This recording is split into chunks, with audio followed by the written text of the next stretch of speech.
తాకట్లో ఉన్న మీ బంగారాన్ని విడిపించి ఆ రోజు ఆన్లైన్ రేటుకి కొంటాం. Sharma gold company. Welcome to Suman TV. Sahasra హంతకుడి వయసు 14 సంవత్సరాలు మాత్రమే అని చెప్తున్నారు పోలీసులు. ఒక 14 ఏళ్ల బాలుడు ఒక 10 ఏళ్ల బాలికను అత్యంత దారుణంగా హత్య చేస్తే అతనికి కఠిన శిక్ష పడుతుందా? మరొక నేరస్తుడు, మరొక బాలుడు ఇటువంటి దుర్మార్గానికి పాల్పడకుండా చట్టం వాళ్ళని, ఈ బాలుని హంతకుడిని శిక్షించే అవకాశాలు ఉన్నాయా? చట్టంలో ఇటువంటి హంతకులకి ఏమైనా ప్రొవిజన్స్ ఉన్నాయా? చాలామంది మాట్లాడుతున్నారు ఇతనికి పూర్తి స్థాయి శిక్ష పడే అవకాశం లేదు అని.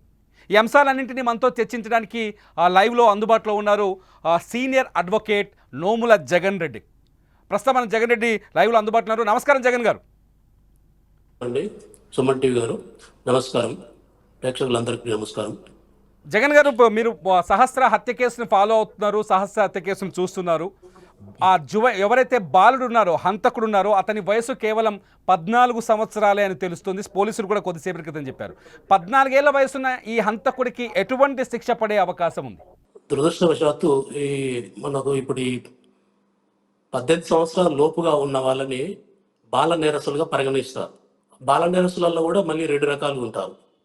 14 సంవత్సరాల లోపు ఒక వర్గం అయితే, 16 నుంచి 18 ఏళ్ళ వయసు వాళ్ళు చేసే నేరాలను బట్టి వాళ్ళ స్థాతు, వాళ్ళ మైండ్ మ్యాచ్యూరిటీ, వాళ్ళకున్న ఫిజికల్ ఎబిలిటీ, మైండ్ మ్యాచ్యూరిటీ బట్టి డిసైడ్ చేస్తారు. నేరాలు వాళ్ళు చేసిన నేరాలు నిర్ధారణ అయితే నిరూపిస్తే. అయితే 14 సంవత్సరాల లోపు ఉంటే, 16 సంవత్సరాల లోపుగా ఉన్న వాళ్ళని ఈ శిక్షకు బాల నేరస్తులుగా పరిగణించి జూనియర్ యాక్ట్ అని కొత్తగా తీసుకొచ్చారు. 15లో ఈ చట్టాన్ని మార్పు తీసుకొచ్చారు. వాళ్ళకున్న పరిగణన ఏంటంటే 14 సంవత్సరాల లోపల ఉన్న పిల్లలకి పడే శిక్ష మినిమము 3 సంవత్సరాలు. హీనమైన క్రైమ్ అయితే, నేరం అయితే 7 సంవత్సరాల జీవిత ఖైదు శిక్ష పనిష్మెంట్ పరిగణిస్తుంది. అది బాల నేరస్తులు కాబట్టి ఆ పరిధిలోకి వస్తారు. కాబట్టి వాళ్ళకు మ్యాక్సిమం 7 సంవత్సరాల శిక్ష పడుతుంది. అంటే ఇప్పుడు ఈ బాలికని దాదాపు 21 సార్లు కఠినంగా పొడిచాడు, చాలా కఠినంగా హత్య చేశాడు, హత్యని దాచిపెట్టాడు, హత్య నుంచి తప్పించుకోవడానికి పోలీసులని డైవర్ట్ చేశాడు. ఇన్ని ఉన్నాయి. ఈ వ్యక్తికి ఎంత పడే అవకాశం ఉంది? అయితే ఈ శిక్షని నిర్ధారించడానికి సపరేట్ జ్యూవెనైల్ జస్టిస్ బోర్డు అని ఒకటి ఉంటుంది. జ్యూవెనైల్ జస్టిస్ బోర్డు అని ఒకటి ఉంటుంది. ఆ బోర్డు నిర్ధారణ చేస్తుంది. అతన్ని నేరము చేసిన విధానం బట్టి అసెస్మెంట్ చేస్తారు వాళ్ళు. అతనికి ఏ శిక్ష పడాలనేది వాళ్ళు రికమెండ్ చేస్తారు. ఈ కోర్టు, ఈ జోనల్ జస్టిస్ బోర్డు కమిటీకి రిఫర్ చేస్తే ఇలాంటి స్పెషల్ కేసులలో వాళ్ళ ఒపీనియన్ తీసుకోవడం అవసరమే ఇక్కడ. ఎందుకంటే ఈ నేరస్తుడు ఇంతకుముందు చేసిన నేరాల చరిత్ర ఉందా, మొదటిసారి చేశాడా, ఇంకోటి ఆ నేరం చేసే విధానంలో అతనికి మోడస్ ఆపరేండి అంటే ప్రీ ప్లాన్ ఉందా, కావాలని ఇప్పుడు నేను కొడితే ఆ కొట్టిన దెబ్బకు ఆ విక్టిమ్ చనిపోతాడా లేదా బాధపడతాడా, ఇవన్నీ పరిగణనలో ఉంటాయి. అంటే అతనికి ముందే ఒక ఎక్స్పీరియన్స్డ్, ఇదివరకు కొన్ని నేరాలు చేసి ఉంటే టార్గెట్ పెట్టుకుంటాడు, ఎలాగైనా వీళ్ళని చంపాలి అని. ఆ టార్గెట్లో అంటే మోడస్ ఆపరేండి ప్రీ ప్లాన్ ఉంటుంది. అంటే అతని ప్లాన్ అమలు పరచడానికి కావాల్సిన ఆయుధాలు కూడా పెట్టుకొని నేరానికి పాల్పడితే ఇది 16 to 18 years ఏజ్లోకి పరిగణలోకి తీసుకోవచ్చు. అంటే మనం కూడా కొంచెం లిమిటెడ్ గా మాట్లాడాలి. మనమే అది కేసు పూర్వాపరాలు, ప్రాసిక్యూషన్ వాళ్ళు నేర స్థలాన్ని బట్టి, ఆ నేర పరిస్థితిని బట్టి, ఆ కత్తిపోటులో ఎన్ని ఉన్నాయి, ఆ ఫారెన్సిక్ ల్యాబ్ రిపోర్ట్ని బట్టి నేర దాని క్షీణత అంటే దాని గ్రీవియన్స్ ఎంత అనేది, పెట్టి కేసా, స్మాల్ కేసా, హీనియస్ క్రైమా, ఈ మూడు విభజిస్తారు. అందులో పెట్టి కేసు అయితే దొంగతనాలు, చిన్న చిన్న దొంగతనాలు అవి వస్తాయి. సీరియస్ కేసు అయితే కొంచెం రేపు, మర్డరు అవి ఉంటాయి. ఇది హీనియస్ క్రైమ్ అంటే ఎక్స్పీరియన్స్ అక్కడ ఉపయోగించేదాన్ని హీనియస్ క్రైమ్ అవుతుంది. ఇప్పుడు ఇక్కడ మీరు చెప్పిన విధానం బట్టి 21 కత్తిపోట్లు ఒక బాడీ ఆ మైనర్ బాలిక మీద కొట్టినంటే ఉద్దేశపూర్వకంగానే కొట్టినట్టుగా నిర్ధారించవచ్చు. ఇతనికి కఠినమైన శిక్షణ పడే అవకాశం ఉందా? జువైనల్ బోర్డు కూడా ఆ విధంగానే ఆలోచిస్తుందంటారా? ఏజ్ పరిగణలోకి తీసుకుంటే దురదృష్టవశాత్తు మన దగ్గర 16 సంవత్సరాలు 18 సంవత్సరాల లోపలకు మైనార్టీలో కింద పరిగణలోకి తీసుకుంటారు. ఇతను మేజర్ కాదు కాబట్టి అడల్ట్ కింద రాడు. అయితే రికమెండేషన్ ఉన్నాయి కానీ ఇంకా అవి అమలు పరచట్లేదు. కానీ 16 ఈ ఇయర్స్ నుంచి కేసులో 18 సంవత్సరాల లోపుగా ఉన్న ఇలాంటి క్రైమ్స్ ని ఒక పరిపక్వం చెందిన మానసిక పరిస్థితిలో మేజర్గా చేసినట్టుగానే ట్రీట్ చేయాలనే రికమెండేషన్ ఉంది కానీ ఇంకా దాన్ని యాక్సెప్ట్ అమల్లోకి రాలేదు. 18 సంవత్సరాలు దాటితేనే ఒక యుక్త వయస్సులు దాటినట్టుగా ఒక మనిషిగా పరిగణలోకి తీసుకొచ్చి ఆ నేరాలను ఆ రకంగా తీస్తుంది. ఇక్కడ వచ్చి ఏంటంటే ఈ బాల నేరస్తులకి దీన్ని చైల్డ్ కేర్ అండ్ ప్రొటెక్షన్ కిందనే తీసుకుంటారు. ఈ జూనియర్ యాక్ట్ అనేది 2015లో జగన్ రెడ్డి గారు ఢిల్లీలో నిర్భయ హత్య కేసు తర్వాత ఈ 2015 యాక్ట్ ఒకటి ఇది మార్చారు కదా. 16 సంవత్సరాల తర్వాత కూడా వాళ్ళ నేరం తీవ్రతను బట్టి అడల్ట్గా పరిగణించవచ్చని. సో ఇక్కడ 14 ఏళ్ల వయసు ఉంది. ఇతను ఒక అడల్ట్ లాగానే ఆలోచించాడు, ఒక అడల్ట్ లాగానే కసిదీరా పొడిచాడు. మోటివ్ దొంగతనం ఉంది. గతంలో కూడా ఇతను దొంగతనం చేయడానికి ఒక మాస్టర్ ప్లాన్ రాసుకున్నాడు. వాళ్ళ మదర్ చెప్పిన దాని ప్రకారం ఒక ఫోన్ని ఇంట్లో తెలియకుండా అంటే బయట నుంచి కొనుక్కోగలిగాడు. ఇంత క్రైమ్ బ్యాక్గ్రౌండ్ కనిపిస్తుంది. దీన్ని ఆ విధంగా తీసుకునే ఛాన్సెస్ ఉన్నాయా? ఇవన్నీ బ్యాక్గ్రౌండ్ ఆఫ్ ది ఆ ఎక్యూజ్డ్ బ్యాక్గ్రౌండ్ నేర చరిత్రను కూడా పరిగణలో తీసుకొని ఛార్జ్షీట్లో ఇవన్నీ వేసి ఇదివరకు అతని మీద కేసులు రిజిస్టర్ అయి ఉండి అవి అండర్ ట్రయల్ కింద ఉండి అవి కూడా ప్రూవ్ అయ్యి దీనికి సపోర్టివ్గా అవి ఉంటే అప్పుడు నేర చరిత్ర అయితే నిర్ధారణ ప్రూవ్ చేయొచ్చు. కానీ ఏజ్ ఒకటి పరిగణలో తీసుకోవడం మాత్రం ఈ అప్ టు 7 years మాత్రమే శిక్ష పడే అవకాశాలు ఉన్నాయి.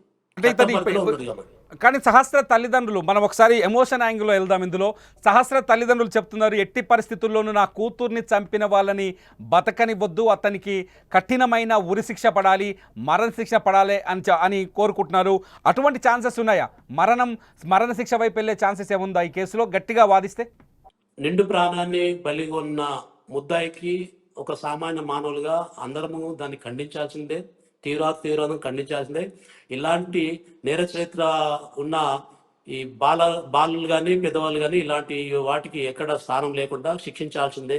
కానీ చట్టం దృష్టిలో చూస్తే మాత్రం చట్టము పొందుపరిచిన, రాజ్యాంగం పొందుపరిచిన, చట్టం పొందుపరిచిన నియమాల అనుకూలంగానే ప్రాసిక్యూషన్ వాళ్ళు ఇక్కడ ఏంటంటే ఇప్పుడు చెప్పిన ఈ తల్లిదండ్రుల ఆవేదన అది వాళ్ళ కడుపు కోత అది ఎంత వెలకట్టలేని తీవ్రమైన కడుపు కొత్త గురి చేస్తుంది వాళ్ళని. ఆ ఉక్రేషంలో మాట్లాడంలో సహజంగా మాట్లాడచ్చు, దానికి న్యాయం కావాలని అందరము సహకరించవచ్చు.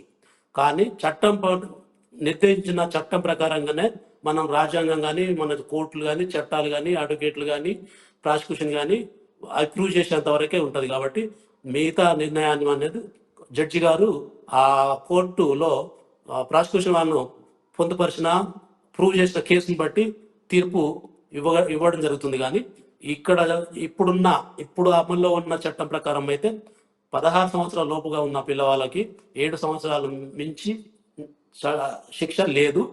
7 సంవత్సరాల వరకు శిక్ష పడే అవకాశం అయితే ఉంది. 7 ఏళ్ల తర్వాత ఇతను బయటకు వస్తాడా? అతని పైన పాత కేసులు కానీ 7 ఏళ్ల తర్వాత ఈ 7 ఏళ్ల శిక్ష కూడా ఎలా ఉంటుంది?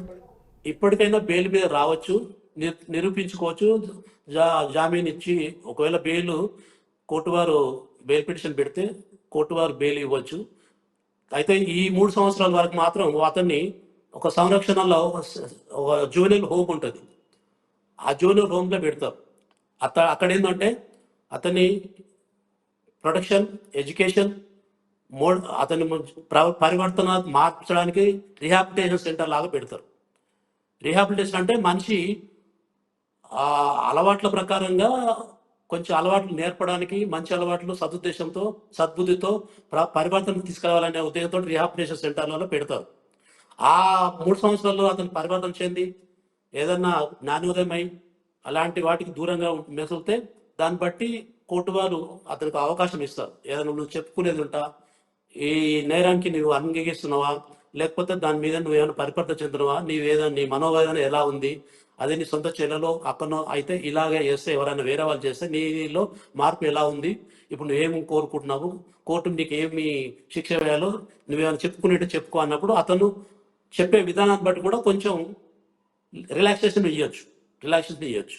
మనం ఒక మాటలో చెప్పాలి అంటే ఈ సహస్ర హంతకుడికి కఠిన శిక్ష పడే అవకాశం ఎక్కడా లేదని చెప్పొచ్చా? సింగిల్గా ఒక డైలాగ్ చెప్పాలంటే ఇప్పుడు చట్టం పరిధిలోనే మనం మాట్లాడాల్సి వస్తుంది. చట్టానికి అతీతంగా పోతే అది వర్కౌట్ కాదు. చట్టం పరిధిలో మాట్లాడు కాబట్టి 7 సంవత్సరాలకు మించి లేదు. అతని ఏజ్ ఇప్పుడున్న as on today the date of accident, date of incident ఏదో క్రైమ్ జరిగిందో ఆ రోజుకి అతని బర్త్ సర్టిఫికేట్, స్కూల్ సర్టిఫికేట్స్ అవన్నీ చూసి వాటి ప్రకారంగా ప్రాసిక్యూషన్ వాళ్ళు ప్రూవ్ చేయాల్సి వస్తుంది. అతను ఏ క్లాస్ చదువుతున్నాడు, అతని స్కూల్ సర్టిఫికేట్ ప్రకారం డేట్ ఆఫ్ బర్త్ ఏది నిర్ధారణ చేశారు, అతని బర్త్ సర్టిఫికేట్ ప్రకారంగానే పోవాల్సి వస్తుంది. ఏజ్ వరకు వస్తే దాన్ని వేరే సర్టిఫికేట్ పెట్టినా కుదరదు. అది అతని birth certificate, school certificate record ప్రకారంగానే పోవాల్సి వస్తుంది. మనం అతన్ని ఎడల్ట్గా ట్రీట్ చేయాలంటే మాత్రం చట్టం పరిధిలోనే తన పని తాను చేసుకోవాల్సి వస్తుంది. జడ్జి గారు కూడా ఆ కోర్టును విచారణ చేసే జడ్జి గారు కూడా ఆ పరిధిలోనే ఉంటారు, ఆ పరిధిలోనే శిక్షిస్తారు. Right, thank you very much Jagan Reddy garu, మీ విలువైన సమయాన్ని మా కోసం కేటాయించినందుకు.